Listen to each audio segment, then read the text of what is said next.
If I could have your attention, please, and I apologize for the inconvenience, but we do have a brief meeting scheduled in advance of tonight's Board of Commissioners meeting, and this meeting is of the Montgomery County Public Facilities Corporation.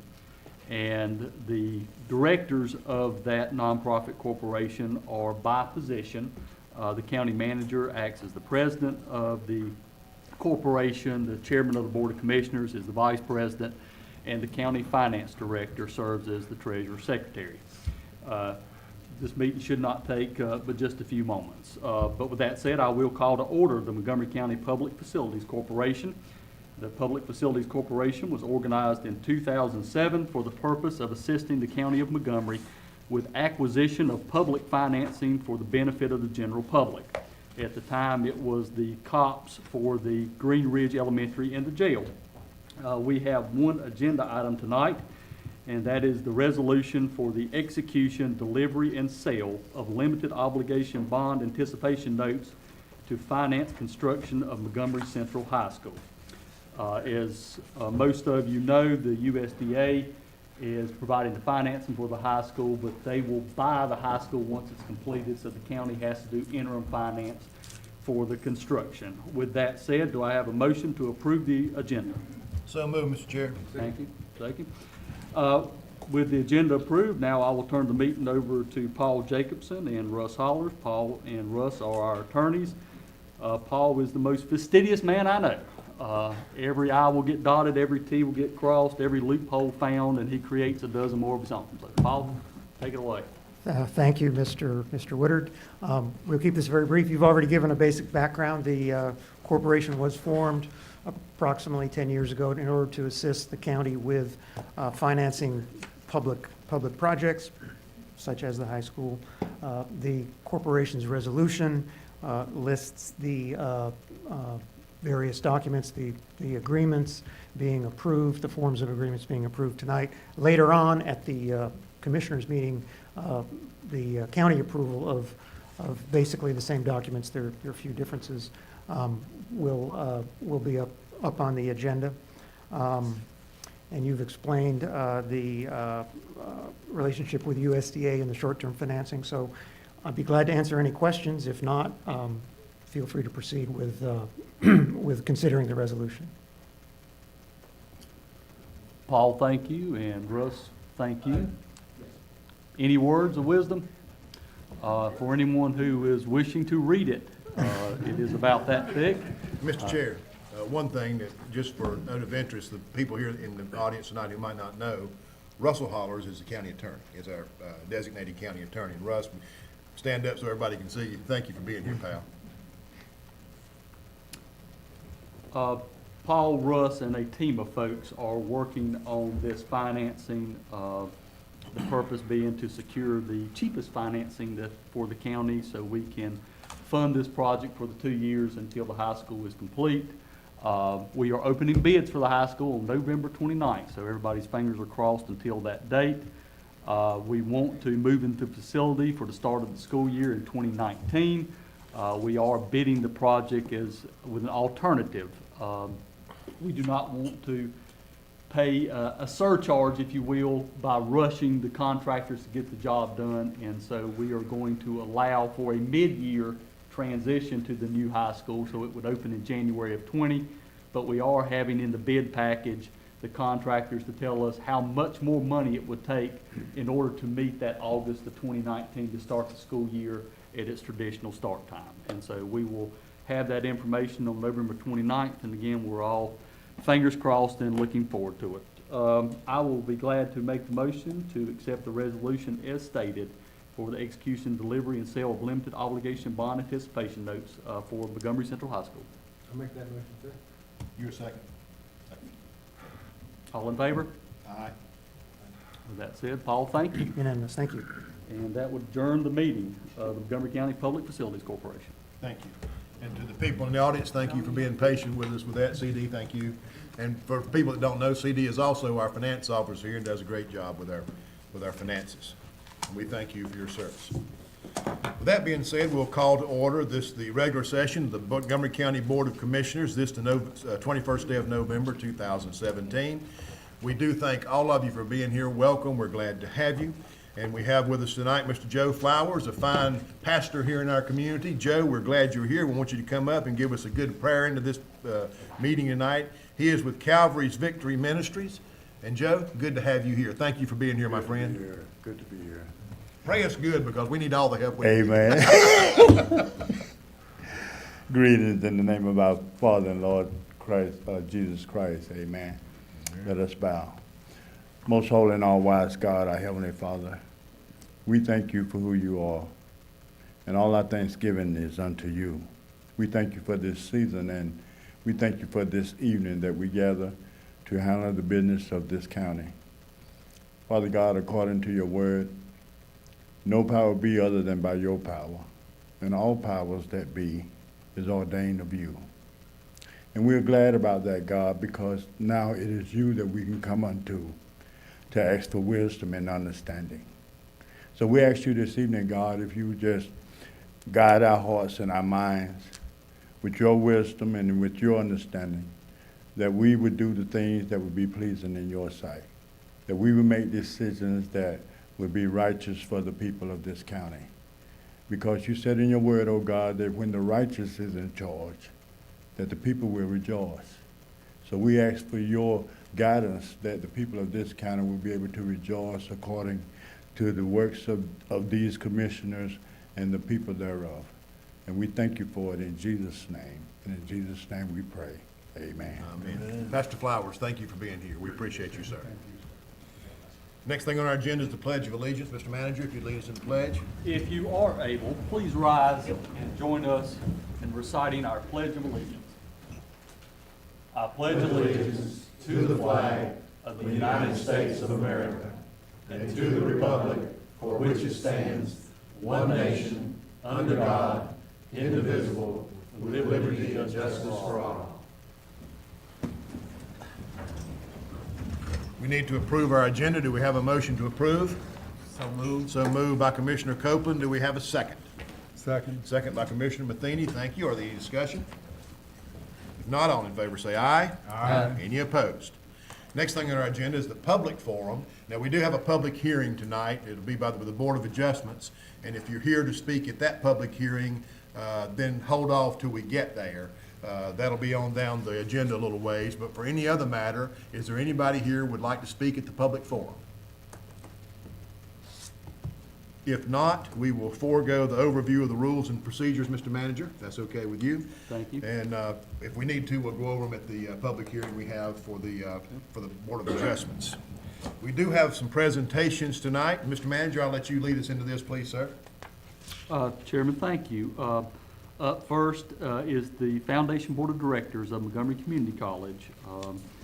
Not to steal their thunder away, but the Board of Commissioners and myself were very pleased and humbled to be selected by the Foundation Board of Directors for their Humanitarian of the Year Award. And so I will ask the President of the Community College, Chad Bledsoe, to come forward, and I believe the Trustee Chair, Claudia Bulltice, is here as well, and anybody else they want to bring. But we're certainly thankful and appreciative that you're here tonight.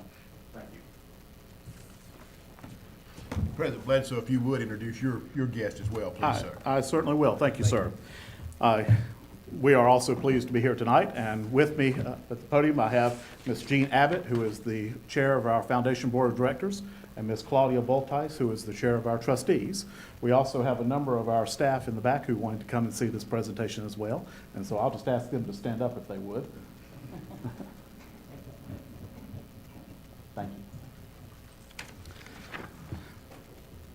Gentlemen, tonight I have the honor of representing the Montgomery Community College Foundation Board of Directors.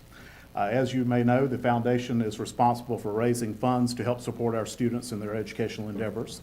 We do so by supporting direct scholarships, by providing emergency funds, and occasionally by funding supplies and equipment for high-cost programs. Each year, the foundation has a fundraising campaign, for which they raise dollars. I'm pleased to say that this year we expect to meet our goal of $125,000. We also have had an outstanding year with our 50th anniversary celebration. And toward the end of each calendar year, we recognize two groups or individuals for their support of the college and of education in Montgomery County. This year, we were able to select Ms. Claudia Boltice as our fundraiser of the year for her efforts during our 50th anniversary. And as you heard just a moment ago, the foundation selected the Montgomery County Board of Commissioners and Montgomery County Manager for the humanitarian of the year. And I'd like to just read that very quickly and tell you a little bit about what it entails.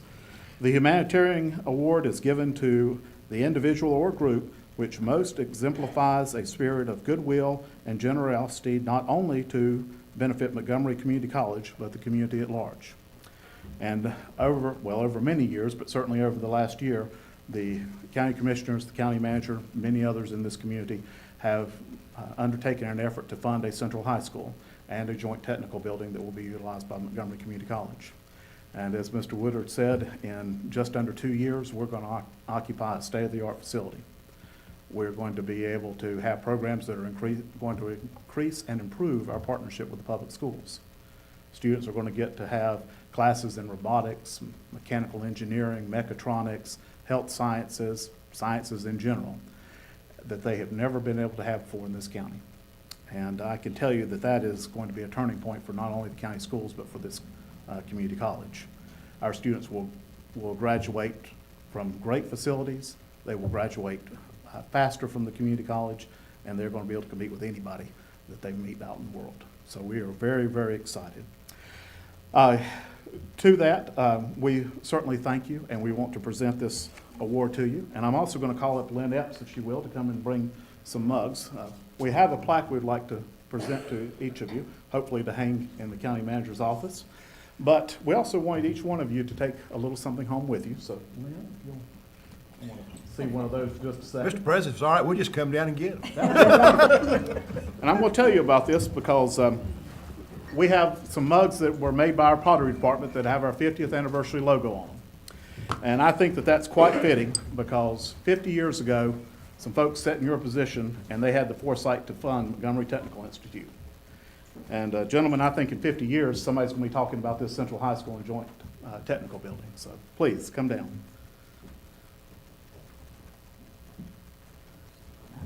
Thank you, sir.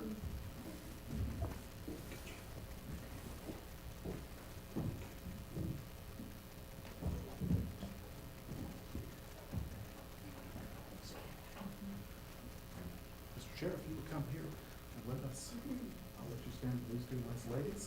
And that's Slide in here. Let's get everybody up here, guys. Get in this picture together.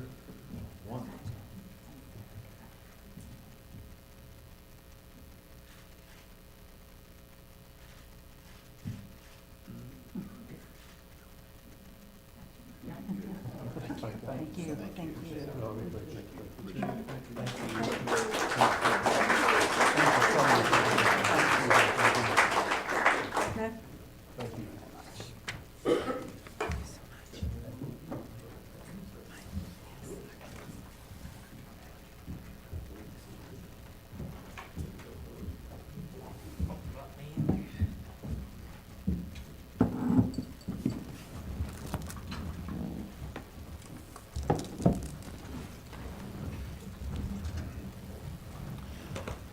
To the folks at Montgomery Community College, and I'm speaking to all of you, thank you.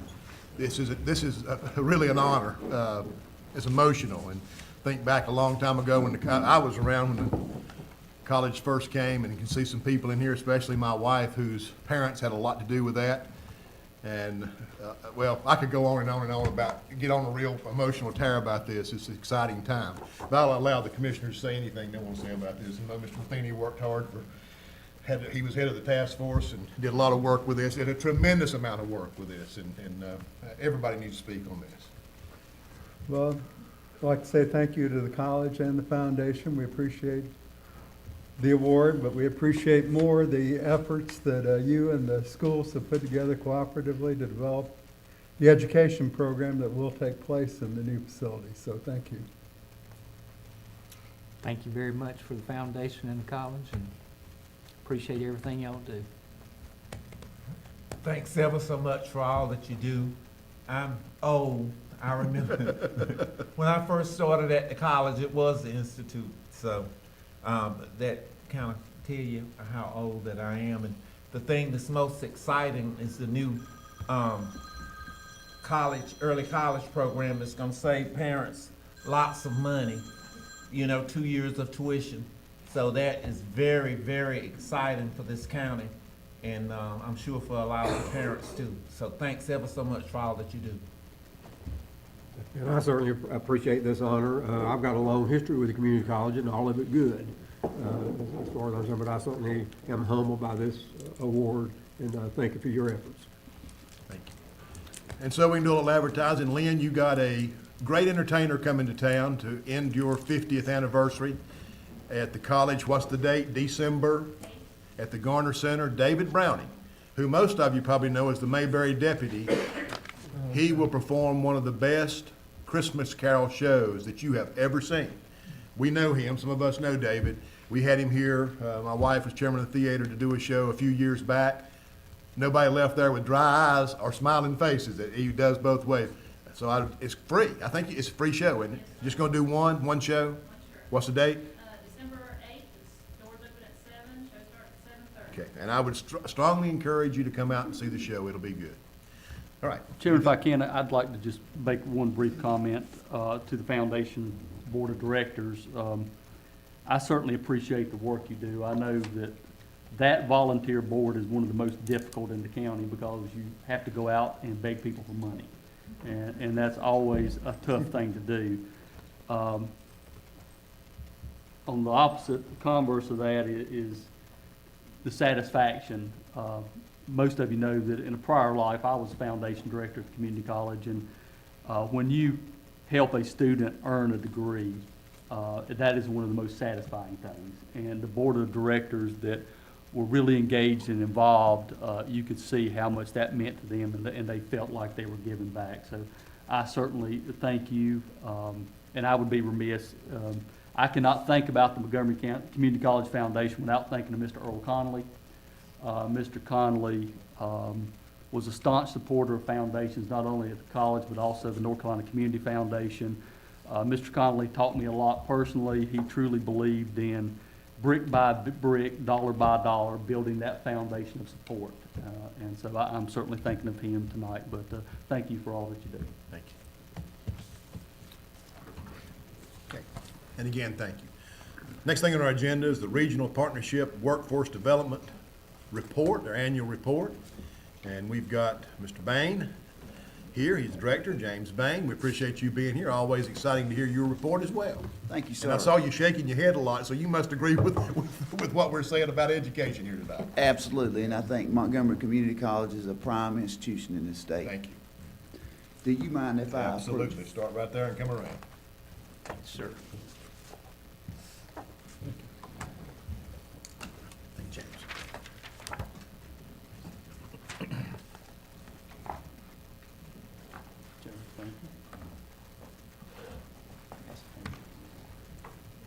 James is passing out the Regional Partnership Workforce Development Board Annual Report. That is available in the Board of Commissioners packet online if anyone would like to reference that document. In the interest of time, Chairman Morris, I'm just going to try to go through this report as quickly as I can. I encourage each and every one of you all to take this report home and look at some of the success stories of how we're impacting the lives of individuals here in Montgomery County. Just want to kind of go through it with you just very briefly. On the inside cover here is information about the NC Works online system. It's an online database system. There's approximately 8 million individuals in the state of North Carolina and businesses registered in this system. Right now, there's approximately 230,000 job openings in the state of North Carolina, and approximately 200,000 job seekers actively seeking employment right now in this system.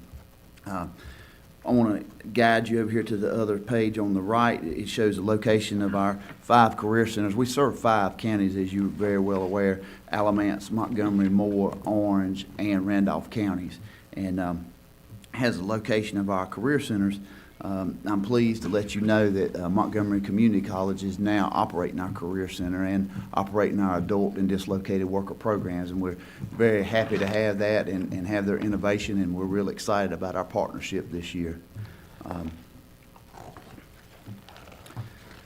Next, you'll see a message from our board chair, Ricardo Romero, just talking about change and talking about different things that we've gone through this past year. One, we had to develop our 4-year strategic plan for the Department of Commerce and had it subsequently approved. It talks about the number of employers and job seekers throughout the whole region that we've served. I'm going to get more into the details of the weeds in Montgomery County on down the road, but just to let you know some of the bigger numbers. Over here on the right-hand side is a list of our board members. Currently, we have 24 workforce board members. Approximately 60% are from private industry in all the 5 counties that we serve. And this gives a listing of all of them. Next page is a message from me, just sort of reiterating what Ricardo said about a year of change and some of the things that we look forward to and that we have achieved. Staff directories on the next page. Some highlights on the next page talking about our 5 career centers were certified by the state of North Carolina. Talks more about the 4-year plan and what that encompasses. Talks about our specific website, www.regionalpartnershipwdb.org. I encourage you to go on that website and look at some of the initiatives that we have going on in all the counties. On the right is some photographs from our annual awards banquet. It's where program participants, employers, and case managers all come together and celebrate success, both on the individual level and on the employer level. In the center of the page is our budget for last fiscal year, and there's a piece of paper in there too that I've included, and I want to go over this piece of paper in depth with you. But if you look, we've color-coded all the counties that we serve, and Montgomery County is color-coded yellow. And you can see for last fiscal year, our adult budget was $122,229. Our dislocated worker budget was $75,778, and our youth budget was $105,260. If you'll refer to this page that I have right here, I've highlighted Montgomery County. I want to kind of go with you to just show you how many people that money has served in Montgomery County. Last year, in staff-assisted services, which staff-assisted services is defined as if somebody comes in the Career Center and you do something for them, you just don't see them and say, hey, there's a computer, have at it. You either help them with a resume, a job search, a job referral, training services, all the way up to on-the-job training, school training, some type of degree program. It's a full gamut of staff-assisted services. We provided those services here in Montgomery County to 268 adults. And out of those 268 adults, 176 became employed, which is a 65% ratio of employed individuals. And last year, those 176 individuals earned $1.77 million. And that's almost a 900% return on investment of our $198,000 adult and dislocated worker allocation. So we're very excited about that. I think that with Montgomery Community College taking over the program, I think these numbers are going to increase next year. Jonathan Thiel, the NC Works manager, and myself have talked about different plans for increasing services to students and adults, dislocated workers here in Montgomery County. Another way we've partnered with Montgomery County school systems. Are you familiar with the CRC, Career Readiness Certificate? It's a certificate that the school gives out to juniors and seniors in the CTE program. And the way the state does it, they just say, here's this test, you're going to have to take it to see what you score. And that Career Readiness Certificate is just what it says. It's how ready a student is for a career. And, without any preparation, I was 17, 18 years old, if somebody gives you a test, chances are you're not going to really prepare for it, especially if you don't have the devices to prepare for it. Well, we hold a key train license here in Montgomery County. It's an online tutorial specifically for the CRC. And we've partnered with the school system here to try to register every one of their CTE students so they can have a user ID to go online and use the key train system. It's been proven to increase scores by one level. With a CRC, it's kind of like the Olympics. You score bronze, silver, gold, or platinum to show how ready you are for a career. And, you know, many of these students come in and take these tests and they're not prepared for them.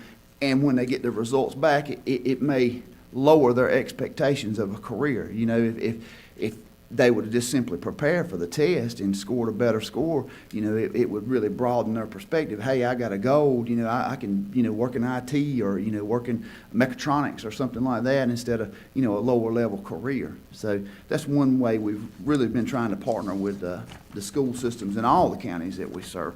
Montgomery was sort of like the first one that it was like a pilot program that we, you know, worked with. So we're glad to be doing that here. If you'll turn the page over to, you know, the yellow, like I told you, the yellow tabs, you'll see just some demographic information as it relates to labor force in Montgomery County. And I'm not going to read all this verbatim to you. It's got statistics, wage statistics, area, employment, unemployment. I think these numbers were pulled on January the 11th of this year. So just give you a snapshot of what Montgomery County employment statistics look like. It's got the number of employers by job openings in NC Works, the top 10 occupations by ONET code in NC Works. If you turn the page over here to the second part of Montgomery County, which is 18 and 19, it's got some individual success stories in Montgomery County, and you know, it's talked about some job fairs that we did. It talks about an adult client here and a youth client here that was in the BLET program at Montgomery Community College, and became a sheriff's deputy working with the K-9 unit in Moore County. So I encourage you to read all these. I don't want to read verbatim to you, but I just wanted to kind of let you know some of the things we're doing in Montgomery County and to update you on the status of our program. Do you have any questions of me? Mr. Payne, I have one. Give us an idea how you feel about the new CTE building that we will be. Oh, I mean, it's going to be state of the art. I mean, it's tremendous. I as far think. as workforce development, what's your feelings? Oh, I think it's going to better prepare the youth for a career. And you know, it's just like we were talking about earlier before the meeting. You know, we really need to focus on, you know, training our talent here and keeping them here. You know, not training them here and then they want to go to Wake County to get a job, or they want to go to Mecklenburg County to get a job. And, you know, I'm very hopeful. You know, we were talking about the mega site coming in Randolph County, and I'm hoping that that's going to mature and, you know, people can live here in Montgomery County, drive to Randolph, or stay here in Montgomery County and get a good job and work, and just stay right here in the county and keep our talent here instead of it going away. So I'm very excited. At some point, if that mega site develops, the offshoots will come this way because we've got places for them. Yes, sir. Yes, sir. We were just talking about, you know, Montgomery County is one of the best kept secrets in the state, and I think we need to make more people aware of that. Other questions? You must have accomplished your goal because we don't have a lot of questions up here. Well, my contact information is in there. Please don't hesitate to email me, call me, any questions. I'll be glad to answer them to the best of my ability. James, thank you. Thank Appreciate you. your work too, sir. Thank you, sir. Thank y'all. Next thing on our agenda is the consent agenda. Do we have a motion to approve that consent agenda? Move to approve the Got a consent motion agenda. from Commissioner Matheny. Do we have a second? I'll second it. Second from Commissioner Crisco. Thank you, sir. Any discussion? Not all in favor, say aye. Aye. Any opposed? We will recess the County Board of Commissioners meeting and call to order the Board of Adjustments. Is that correct, Mr. Woodard? And have a public hearing, and this has to do with VR-06-2017. As Mr. Gay Hagan is available, if you'd come up and get us into this, we'd appreciate it, sir. We do have a variance request, VR 06-2017, for tonight. Mr. James W. Eford is requesting a 10-foot rear yard setback variance in order to construct a single-family home. The property is located at 183 Tillery Cove Drive in Mount Gilead. The parcel identification number is 6583-0015-6585, further defined as tract number 4, which is found on Plat F-123A, filed with the County Register of Deeds. Article 6, Section 3.2 of the zoning ordinance establishes 4 findings of fact. That was changed last month from 6 to 4 to reflect state law. That must be made before the governing board can approve of the variance request. The applicant's situation must meet all 4 conditions. The staff report included in the agenda packet details these conditions, and a copy of that report is available on the county website for review for the public. The conditions are as follows. Number 1, unnecessary hardship would result in the strict application of the ordinance. It shall not be necessary to just demonstrate that in the absence of the variance, no reasonable use can be made of the property. This is an applicant statement that was taken from the application included in the agenda packet. The applicant states that the high water mark of 35 feet results in giving me a limited amount of space to position my home because of the extreme slope of the lot and additional 100 feet back from the water's edge. The lot does feature a unique high water mark. I'll use that term, high water mark or project boundary. If you're familiar with Baden Lake, there it's what they call the 545 contour, in some cases 541, depending on where you own to. On Lake Tillery, it's actually the normal full pond of 278, then 6 feet beyond that point. On this particular lot, to comply with the 10-foot rear setback would require a substantial reduction in the footprint of the home. The planned square footage is similar in size to other lakefront homes. If the property had what would be a standard high water mark or contour line, rear property line, there would be no need for a variance in this case. Item 2, the hardship results from conditions that are peculiar to the property, such as the location, size, or topography. Hardships resulting from personal circumstances, as well as hardships resulting from conditions that are common to the neighborhood or general public, may not be the basis for granting a variance. The typical high water mark, or as Duke would call it, the project boundary, which is where the lease property ends and private property begins, where Duke's property terminates and personal property begins. For a property on Lake Tillery, appears to be 6 feet from the normal full pond elevation of 278.2 feet. Attachment 3, which I've included in the agenda packet, details a site plan that I drew from a survey that was supplied by the applicant that demonstrates the approximate standard property line and distances from that line to the proposed structure. Essentially, the proposed structure to the nearest point of what would be a standard property line would be approximately 75 feet. The request in this case is a full 10 foot from the rear property line, as it's unique to this property and not really a common situation throughout the county. The particular property does feature a high water mark that is not the standard flood pool line or project boundary, and it's not at all typical of the rest of Lake Tillery. It appears to be limited just to this area of the county. I was not able to find any examples like this anywhere else on Lake Tillery. There's also significant topography issues. The pictures that were included in the packet demonstrate that, as well as this map, which shows the contour lines. And there is an existing septic system on the lot. That septic system is what environmental health is called a grandfathered septic system. Essentially, if it is moved, you can never put one back on that lot. So in this case, the structure has to be built around the system, not the other way around. Item 3, the hardship did not result from actions taken by the applicant or property owner. The act of purchasing the property with the knowledge that the circumstances exist that may justify the granting of a variance shall not be regarded as a self-created hardship. The earliest known subdivision plat for the Tillery Cove subdivision was recorded on October 9th of 1961.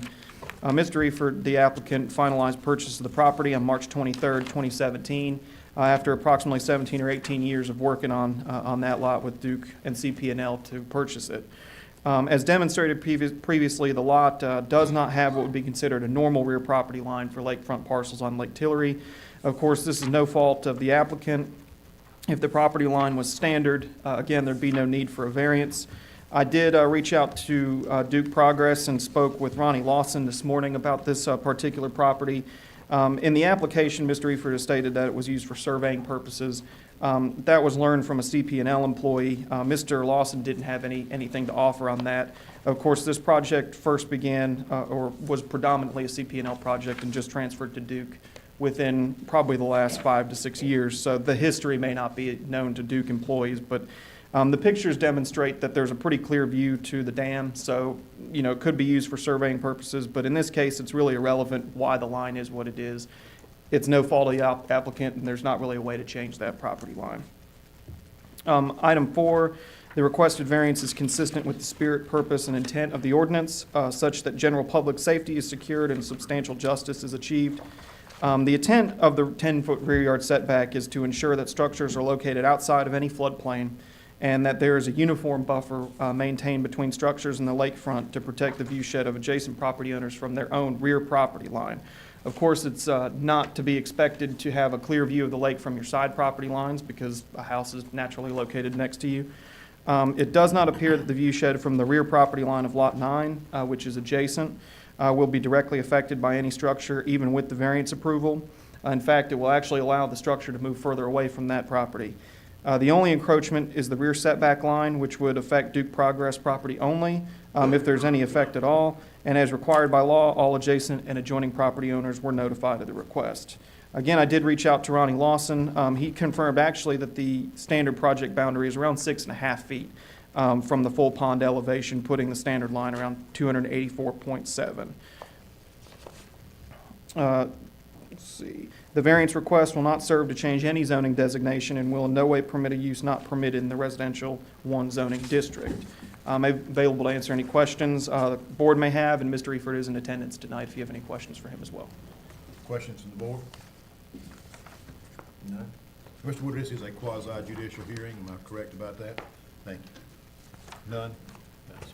Mr. Gay-Hagan, don't get too far away because we're gonna have to go over these 4 findings here in just a second. Mr. Eford, other than what Mr. Gay-Hagan has talked to us about, do you have any evidence you'd like to present to us? Now, come up, please, so we can get your name and address. I'm James Easter, and I would like to thank the board for taking the time to go over this variance request. And give us your address, please, just for the record. Pardon? My address? Give us your address for the record. I actually live in Monroe, North Carolina. That's fine, that's what we but want. down here is 183 Tillery Cuff Drive. Thank you. Yes, sir. And a special thank you to Matthew Woodard and Andrew Kagan for taking the time to go down and take all the pictures, and for the time that Andrew has spent on this. It's just kind of a crazy little story on the whole lot. There was a foundation there, and the original dam keeper, when they built that dam back in the 30s, his house was right there. It was a little 20 by 20 cinder block house. And what I was told by CP&L before it went to Progress, before it went to Duke, was that the reason that was so high because they actually used that to set up surveying equipment to shoot elevations for the Stanley County side and the dam. Now, there is no way to prove that. I'm just going, that would be Howard Nipper at the time when I first started trying to buy this back in the 90s. So it's kind of been a labor of love, but we finally got it taken care of with Duke. And I'd been told that during all these years that I would possibly be able to buy some more of that frontage from Progress at the time, or CP&L at the time. But Duke has a different idea about selling things. And so I think that the brochure that y'all have that Andrew put together pretty much tells everything. If there's any questions, I'll be glad to try to answer them to the best of my ability. Commissioners, questions? No. Chairman, I have one. Mr. Eford, since you're moving from Union County, are you opposed to their IBT transfer of lake water? I have not followed that terribly clearly. Oh, you know how to answer things. It seems like they're wanting an awful lot of water from Lake Tillery to me. But, yeah, I guess we'll see how that all plays out. Anyway. I don't guess we'll hold that answer against you. Thanks again to the board for their Thank you. consideration in this matter. Okay, Thank you very much. Anyone from the public have any evidence they'd like to put on this Board of Adjustments here? Anyone? If not, we'll move forward. Mr. Gay-Hagan.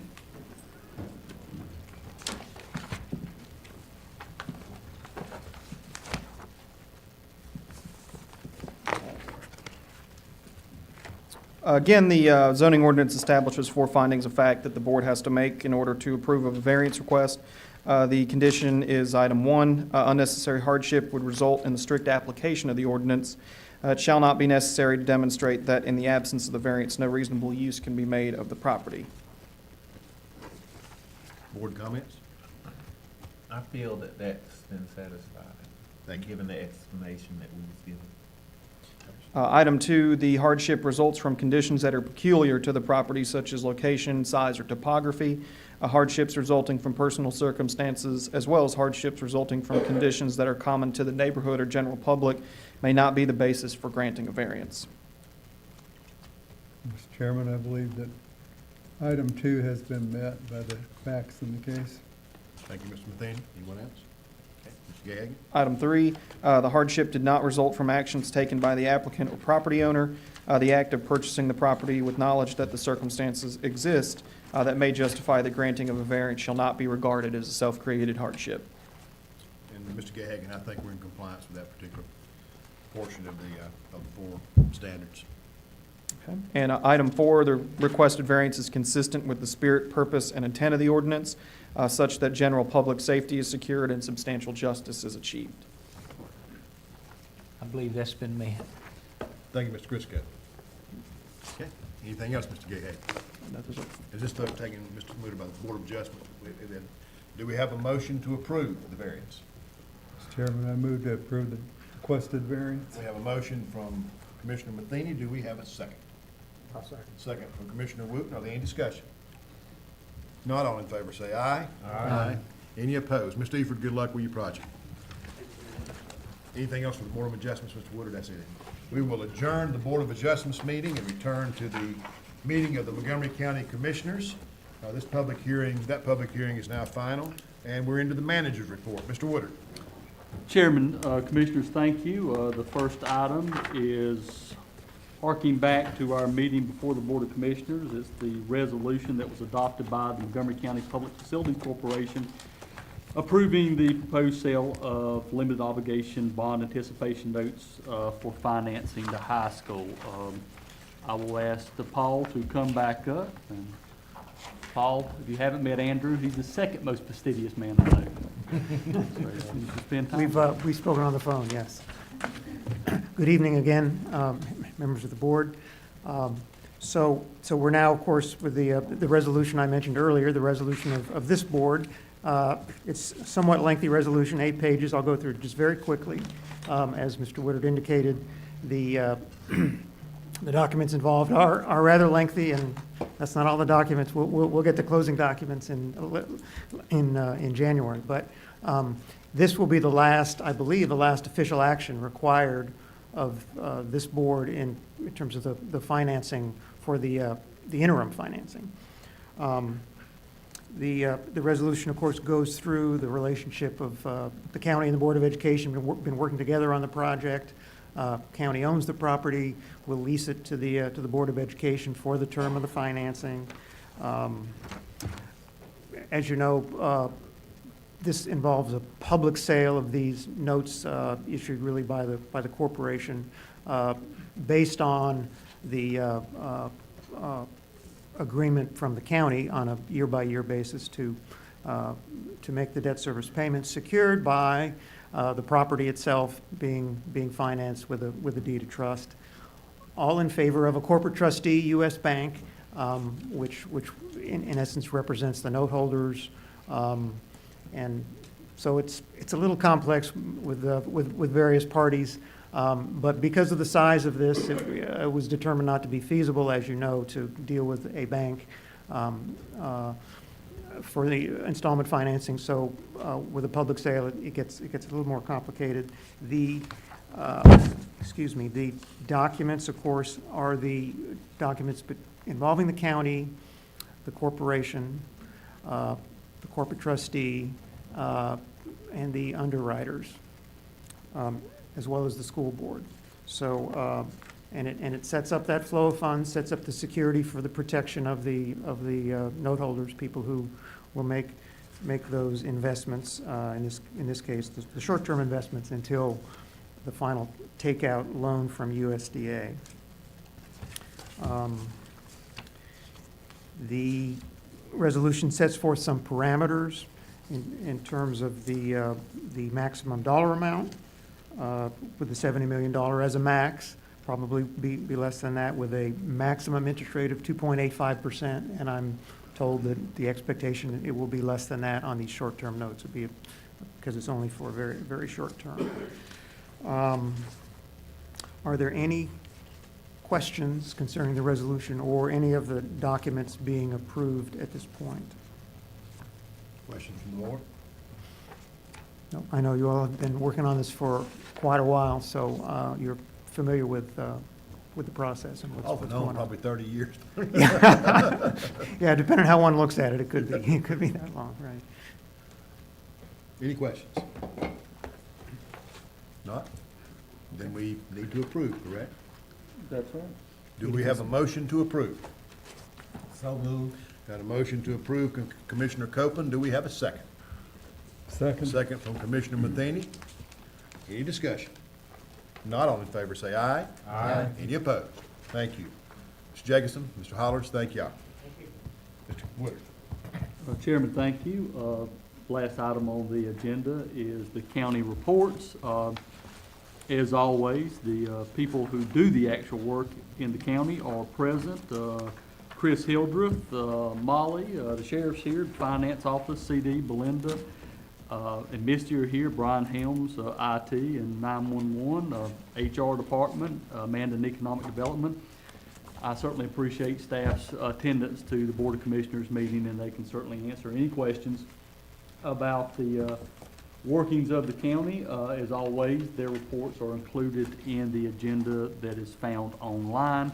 I will bring up one other item, and because Commissioner Crisco asked about it several months back, and I know he is very faithful about attending the Board of Town Council meetings in Star, and he's been following the fuel farm at the airport. The county is going to have aviation fuel available. We are 90% complete with design on that, and we've done the surveying and the phase 1 environmentals. Who would have known that there is a 90, 120-day lag on a purchase of a tank? I thought a 5,000-gallon tank is something you could run out to Tractor Supply and buy, but apparently you can't. And so once they finalize all the design and get all the approval from NCDOT Aviation, we will have to wait 3 to 4 months for construction of a 5,000-gallon tank. But that is moving forward. We've also moved forward into the queue of financing projects, a fencing project around the airport, and I know that's another much-needed item. So I wanted to keep you updated on that, and thank you for your involvement over there with those folks. It is with sadness that I announce the resignation of our Economic Development Director, Amanda Whitaker.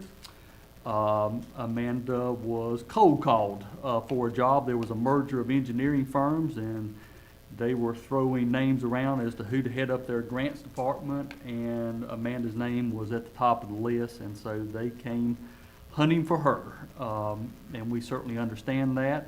It's been almost 3 years since Amanda's been the Economic Development Director. She was our first director under the county proper. The EDC used to be a nonprofit. I wish I could have stated that in our time together that we landed an automotive plant in Montgomery County. Obviously, that didn't happen, but I think we did move the county forward with our image, with our partnership with businesses, with our partnership with the municipalities, and knowing that we all have to get on the same page. That image is almost just as important as infrastructure. Amanda's done a lot of work with our website. She's done a lot of work with the Department of Commerce. She's landed several building reuse grants for employers and got several funds in the county. And I certainly want to thank her for her time here, and we wish her the very best. Anything else, Mr. Wood? Anything else from commissioners? If not, it is the holiday season. We want to say to all of you, we hope you have a happy and wonderful Thanksgiving and Christmas, because some of you we won't see again probably until after Christmas. And keep in mind there are those in needs, and hope you'll keep them in your thoughts and maybe even your giving, that we can help our neighbors and do the things we need to do. If nothing else is from commissioners, this meeting is adjourned.